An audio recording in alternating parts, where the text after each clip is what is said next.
कैसे हो बच्चों? Good morning. हिंदी में हमने चैप्टर 4 कंप्लीट कर दिया है, बराबर ना बच्चों? अभी हम आए हैं चैप्टर 5 के ऊपर और बहुत बढ़िया लेसन बनाया है हमारे लिए, जेल से लिखा पिता का एक पत्र। तो बच्चों यह जो लेसन है ना वो पत्र के रिलेटेड बनाया गया है, बराबर है। और पाठ का जो प्रकार है ज्ञानवर्धक पत्र। क्या है बच्चों? ज्ञानवर्धक पत्र। और लेखक का नाम है पंडित जवाहरलाल नेहरू। तो वो बच्चों कौन है? तो पंडित जवाहरलाल नेहरू हमारे प्रधानमंत्री बने थे, बराबर। जब हमारा देश आजाद हुआ था उस टाइम पे सबसे पहले प्रधानमंत्री पंडित जवाहरलाल नेहरू बने थे। तो पंडित जवाहरलाल नेहरू की बहुत सारी खासियत थी। उन्होंने अपने लिए बहुत सारे ऐसे नियम बनाए थे, बराबर। वो बहुत फेमस हुए थे। तो वो अभी मैं आपको दिखाने वाला हूं, तो आपको ध्यान से अभी देखना है बच्चों।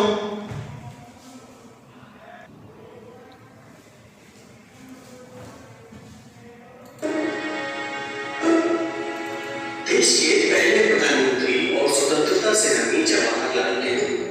व्हाट्सएप का भारत में नेहरू प्रेम चर्चा है। गुड मॉर्निंग संदेश के साथ नेहरू का एक किस्सा या सच्चाई बतौर मैसेज सुबह सवेरे नियम से फॉरवर्ड रिसीव होती। कितना सच कितना झूठ ये कौन है? आज यानी 27 मई को उनकी बरसी हुई। कहीं सुनी से इधर इस मौके पर नेहरू के कहे लिखे में से 15 सबसे मशहूर विचार आप भी सुनिए। हमें अपने आप को बार बार याद दिलाते रहना होगा कि हमारे धर्म चाहे अलग हो लेकिन हम एक हैं। बड़े सपने और छोटे भी एक साथ नहीं चल सकते। बच्चों जवाहरलाल नेहरू जी ने 15 ऐसे जो ख्यालात रखे, बराबर, वो हमारे जीवन में उतारने बहुत ही जरूरी है। दूसरी बात कि बच्चों आप 8th स्टैंडर्ड में हो, आप इतने मैच्योर हो गए हो कि जवाहरलाल नेहरू जी हमें जो संदेश दे रहे हैं, बराबर, उन्होंने जो संदेश दिया है हम लोगों को, वो हमारे लाइफ में हमें फॉलो करना है। किस तरह से करना है, बराबर, वो आपको देखना है और सोचना है, बराबर। आगे का उनका एक जो ख्याल है वो देखते। गंगा में डालने के बाद मेरी भस्म के बाकी हिस्से को ऊंचाई पर ले जाकर के खेत दिया जाए, उन खेतों पर जहां भारत के किसान मेहनत करते हैं। मैं चाहता हूं कि हिंदुस्तान इन सब जंजीरों को तोड़ दे जिनमें वो जकड़ा हुआ है, जो उसको आगे बढ़ने से रोकती है और देश में रहने वालों में फूट डालती है। भारत युद्ध का नहीं बल्कि प्रेम का देश है। दूसरे हमारे बारे में क्या सोचते हैं उससे कहीं अधिक मायने ये रखता है कि हम वास्तव में कैसे हैं। तथ्य हमेशा तथ्य होते हैं, वो आपकी पसंद के हिसाब से गायब नहीं होते हैं। दीवारों से तस्वीरें बदलकर इतिहास नहीं बदला जा सकता। आने वाला समय विज्ञान और उनका है जिन्होंने विज्ञान को स्वीकार किया। अगर पूंजीवादी शक्तियों को नियंत्रित नहीं किया गया तो यह अमीर को और अमीर, गरीब को और गरीब बना देगी। राजनीति और धर्म पुराने हो चुके हैं, अब समय आ गया है विज्ञान और आध्यात्म। आदर्शों से समझौता हमेशा खतरनाक होता है क्योंकि ताकत का स्वभाव समय के साथ बदल जाता है। अगर कोई व्यक्ति किसी दूसरे पर धर्म के नाम पर हाथ उठाता है तो मैं जीवन के आखिरी दिन तक उसके खिलाफ रहूंगा। चमकती इमारतें, बाजार और किताबें सभ्यता की निशानी होती है, लेकिन उन सबसे अच्छी निशानी है अपने फायदे के लिए काम ना करने वाला इंसान। आजादी और ताकत अपने साथ जिम्मेदारी भी रखते हैं।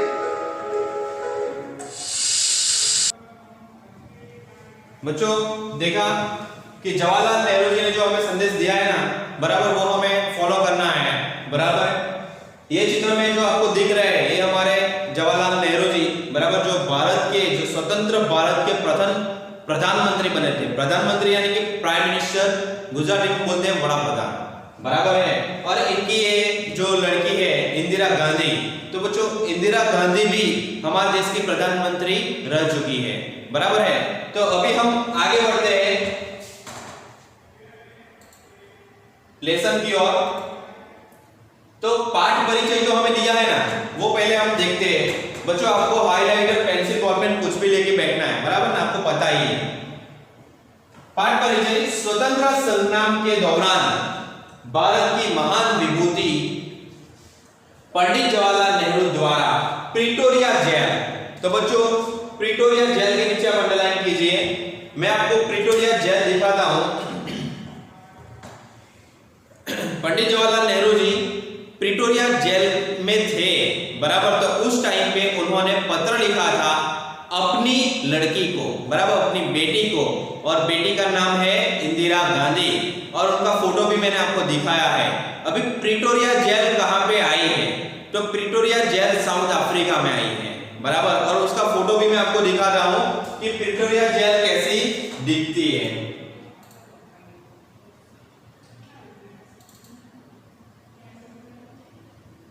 देखो बच्चों, यह जो फोटो है वो प्रिटोरिया जेल की है, और यहां से पंडित जवाहरलाल नेहरू जी ने पत्र लिखा था अपनी बेटी को, इंदिरा गांधी को, बराबर है।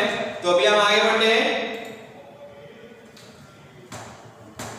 कई पत्र लिखे गए, उन्होंने इन पत्रों द्वारा दूसरे देशों की संस्कृति तथा मानव जीवन के विभिन्न पहलुओं से इंदिरा को परिचित कराया।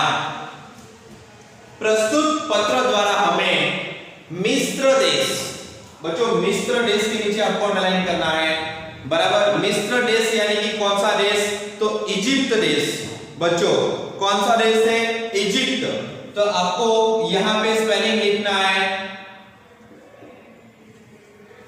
जो मिस्र यानी कि इजिप्ट कंट्री, वो कौन सी है? तो वहां पे पिरामिड है, स्फिंक्स है, उसका मैं आपको फोटो भी अभी दिखाता हूं।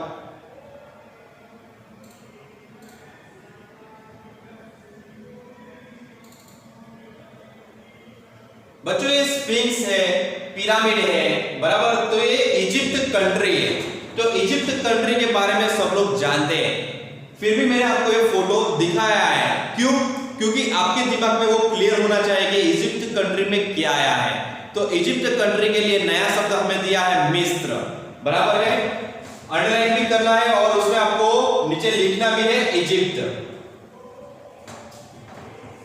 मिस्र देश व क्रीट टापू की सभ्यता एवं संस्कृति की जानकारी मिलती है, बराबर है। मिस्र देश व यानी कि और क्रीट टापू, बराबर। तो क्रीट टापू के नीचे भी आपको अंडरलाइन कर देना है कि सभ्यता और संस्कृति की जानकारी मिलती है।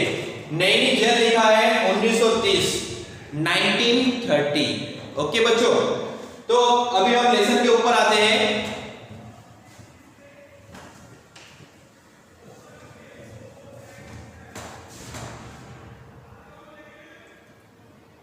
आपको पता है कि हर बार की तरह यह जो फर्स्ट पैराग्राफ दिया है वो पहले हम पूरा रीड करेंगे, बराबर है। थोड़ा मैं जूम करता हूं आपके लिए। तो फर्स्ट पैराग्राफ आपको भी मेरे साथ रीड करना है, और साथ में पेंसिल या बॉल पेन या हाइलाइटर आपको रखना है।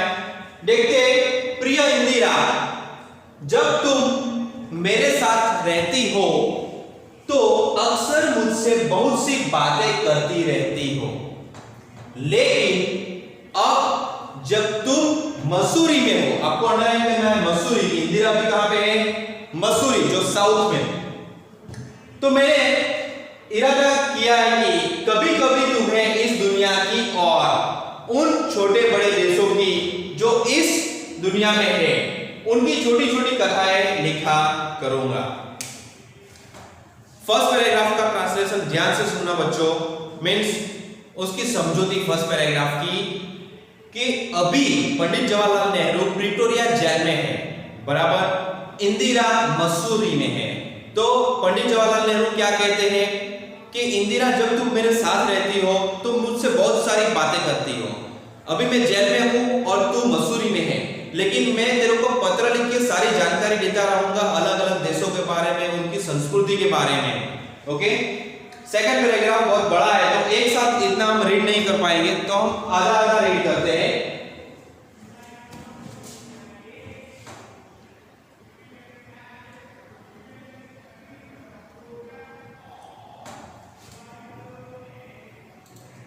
यहां पे जो आपको दिख रहा है ना, ये बराबर। तो इसको आधा आधा हम रीड करेंगे। समझो, इसको ले लेते हैं हम, मौजूद है यहां तक पहले ले लेते हैं, बाद में दूसरा पैराग्राफ रीड करते हैं। तो पुराने जमाने में लोग किस तरह रहा करते थे, उनका कुछ हाल उनके बनाए हुए बड़े बड़े मकानों और इमारतों को देखकर पता लगाया जा सकता है। कुछ हाल उन पत्थर की तख्तियों की लिखावट से भी मालूम होता है जो वे छोड़ गए।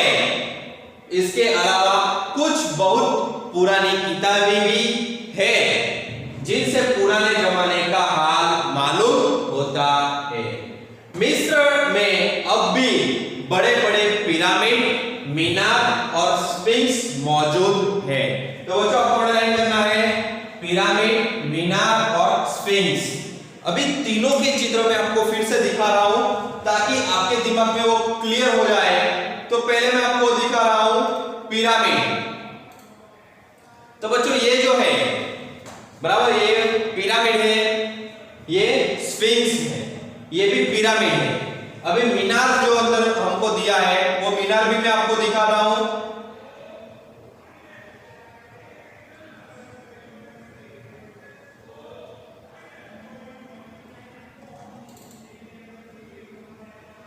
तो बच्चों ये मीनार भी ऐसे है बराबर। तो मैंने आपको दिखाया है मीनार, पिरामिड और स्फिंक्स। ये पिरामिड और एक स्फिंक्स बराबर। अभी लेसन की ओर आगे बढ़ते हैं। तो इसकी समझूती पहले देखते हैं बराबर, स्टार्टिंग से लेके मौजूद है यहां तक की कि उन्होंने क्या कहा है कि अगर हमें पुराने जमाने की जानकारी चाहिए तो पुराने जमाने के लोग कैसे जीते थे, कैसे रहते थे, तो उसकी जानकारी उन लोगों ने जो छोड़ दिया है, यानी कि उन लोगों की इमारत है, मकान है बराबर, तख्तियां हैं, उनके ऊपर जो लिखावट है, तो उसके ऊपर से हम जान सकते हैं कि वो लोग कैसे रहते थे, कैसे जीते थे बराबर। और मिस्र देश में, मिस्र यानी कि इजिप्ट, मैंने आपको पहले ही लिखाया है मिस्र यानी कि इजिप्ट देश, और उसमें बहुत ही फेमस है पिरामिड, मीनार और स्फिंक्स। दुनिया भर के लोग इजिप्ट जाते हैं ये तीन चीज देखने के लिए, पिरामिड, मीनार और स्फिंक्स। आपको याद रखना है बच्चों, है ना। अभी आगे बढ़ते हैं। लक्सर, लक्सर के नीचे आपको लाइन करना है। लक्सर और दूसरी जगहों में मंदिर के खंडहर नजर आते हैं। तुमने इन्हें देखा नहीं है, लेकिन जब हम स्वेज नहर के नीचे लाइन कीजिए, से गुजर रहे थे तब वे हमसे बहुत दूर नहीं थे। इसकी समझूती में आपको स्वेज नहर का भी फोटो में दिखाता हूं और लक्सर जो है जगह उसका भी फोटो में आपको दिखा रहा हूं। लेकिन तुमने उनकी तस्वीरें देखी है, शायद तुम्हारे पास उनकी तस्वीरों के पोस्टकार्ड है। क्या है? पोस्टकार्ड।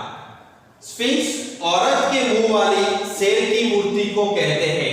आपको अंडरलाइन करना है बच्चों कि इंदिरा के पास एक तो पोस्टकार्ड है, दूसरी बात कि स्फिंक्स औरत के मुंह वाली शेर की मूर्ति को कहते हैं। बराबर है, जो हमने फोटो में देखा है। इसका दिल डोल बहुत बड़ा है बराबर, उसकी बॉडी जो बनाई है बराबर। किसी को भी यह नहीं पता कि यह क्यों बनाई गई। उस औरत के चेहरे पर एक मुरझाई हुई मुस्कुराहट है, मुरझाई हुई, बहुत खुश नहीं है। किसी को यह समझ में नहीं आता कि उसके इस तरह मुरझाने के पीछे क्या कारण है। किसी आदमी के बारे में यह कहना कि स्फिंक्स की तरह है, इसका मतलब है कि तुम उसे बिल्कुल नहीं समझते। देखा? तो अभी मैं इसका ट्रांसलेशन आपको समझाता हूं और ये फोटो भी दिखाता हूं कि लक्सर और स्वेज नहर क्या है। तो देखो ध्यान से,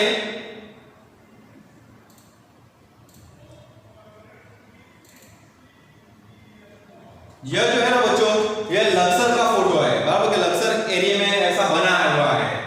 दूसरा हमें नाम दिया है स्वेज नहर। तो स्वेज नहर का फोटो मैं आपको दिखाता हूं, वो बहुत बड़ी है ये रही स्वेज नहर, बराबर। ये बहुत बड़ी है, कृत्रिम है, कृत्रिम यानी कि ये इंसान ने बनाई है, बराबर। बहुत बढ़िया है स्वेज नहर।